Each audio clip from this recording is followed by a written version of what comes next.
सबसे पहले अल्लाह ने अपनी सबसे बड़ी अमानत जिनके सुपुर्द की और रसूल पाक सल्लल्लाहु अलैहि वसल्लम ने अपने आप को खुद जिनके सुपुर्द किया, सबसे पहले वो भी सिद्दीक़ अकबर रदी अल्लाह ताला अन्हो हैं।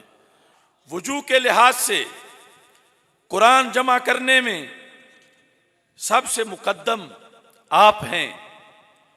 कुरान मजीद बुरहान रशीद से इस्तिदलाल करने में सबसे मुकद्दम हजरत सिद्दीक़ अकबर रदी अल्लाह ताला अन्हो हैं। इस दीन के लिए माल खर्च करने में सबसे पहले जो जात है रसूल पाक सल्लल्लाहु अलैहि वसल्लम के हुक्म पर वो हजरत सिद्दीक़ अकबर रदी अल्लाह ताला अन्हो की जाते गिरामी है। और नबी अकरम सल्लल्लाहु अलैहि वसल्लम ने सबसे पहले जिनको हज करने का हुक्म दिया है वो हजरत सिद्दीक़ अकबर रदी अल्लाह ताला अन्हो की जाते गिरामी है।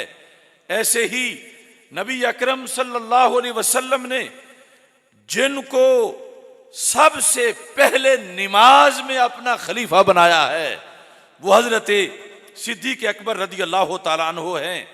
और रसूल पाक सल्लल्लाहु अलैहि वसल्लम ने जिनको इल्म का वो मर्तबा दिया, क्योंकि हर फजीलत आपको सरकार की वजह से मिली है, तो इस बारे में मुतअद्दिद हवाला जात मौजूद हैं कि अरबों के जितने भी अनसाब थे, अरबों के नसब जानने में भी सिद्दीक़ अकबर का पहला नंबर था।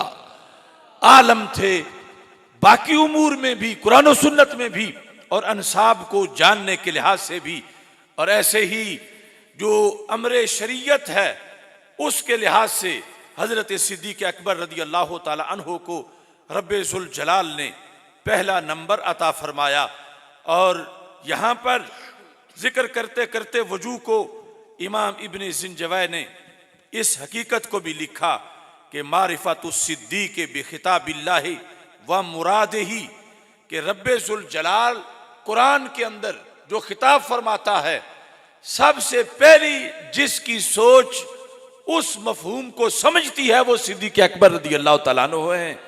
और सरकार जब हदीस बयान करते हैं, जिस तरह की बुखारी शरीफ में है, उस वक़्त भी सहाबा कहते हैं वकान अबू बकरिन आलमाना, कि हमें पता नहीं चल रहा था इन अल्लाह खैरा अब्दन के अंदर किस जात को सरकार जिक्र कर रहे हैं, हमें पता नहीं था। लेकिन सिद्दीक़ अकबर उस वक़्त भी पहले नंबर पर थे कि ये बात और किसी की नहीं हो रही, बल्कि रसूल अकरम सल्लल्लाहु अलैहि वसल्लम की जाते गिरामी की बात हो रही है।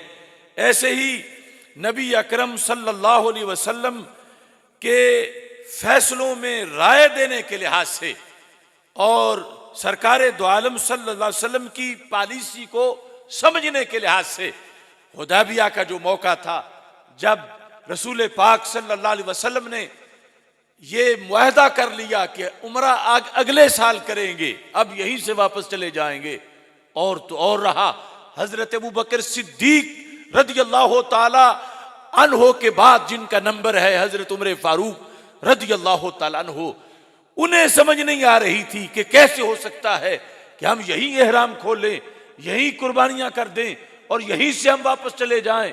हम जब जिहाद के लिए निकले हैं और जज्बा जिहाद और शौक़े शहादत में वो आकर यहां तक कह रहे थे अलसना अलल हक, क्या हम हक पर नहीं हैं? जब हक पर हैं तो वापस क्यों जाएं? क्या सरकार दो आलम सल्लल्लाहु अलैहि वसल्लम ने फरमाया नहीं था कि हम उम्रा करेंगे, तो फिर हम उम्रा किए बगैर वापस क्यों जाएं? जो जवाब हजरत उमर को रसूल पाक सल्लल्लाहु अलैहि वसल्लम ने समझाया था और उमर फारूक रदी अल्लाह ताला अन्हो बाद में उसका इजहार करते रहे, वही जवाब हजरत उमर रदी अल्लाह ताला अन्हो के सारे सवालों का सरकार से सुने बगैर अपने तौर पर हू बहू एक हरफ की तब्दीली के बगैर जिस जात ने दिया है वो जात सिद्दीक़ अकबर की जाते गिरामी है। मसलन जब सरकार दो आलम सल्लल्लाहु अलैहि वसल्लम ने फरमाया उमर मैंने कहा था कि हाँ उम्रा करेंगे, क्या मैंने कहा इसी साल करेंगे? तो उमर ने कहा नहीं या रसूलल्लाह ये तो आपने नहीं फरमाया था। तो फरमाया फिर करेंगे।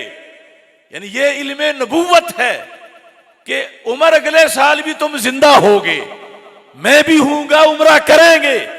अब दूसरी जगह बैठे अबू बकर सिद्दीक रज़ी अल्लाह तआला अन्हु, यहां से उठते ही हजरत उमर वहां चले गए।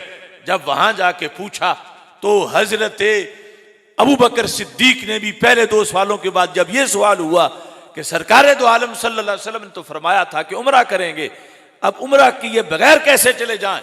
तो हजरत अबू बकर सिद्दीक रज़ी अल्लाह तआला ने फरमाया, हाँ फरमाया था उम्रा करेंगे, लेकिन उमर क्या ये फरमाया था कि इसी साल करेंगे? यानी ये है अव्वलियत सलाहियतों में कि उनको नबी अकरम नूर मुजस्सम शफी मुअज्जम सल्लल्लाहु अलैहि वसल्लम की मुतलकन पॉलिसी जो है, मजाज जो है, वो मजाज शनासे नबूवत, यानी इस अंदाज में कि वो उम्र फारूक जो लौकाना बादी नबीजुन लकाना उमर की शान रखते हैं।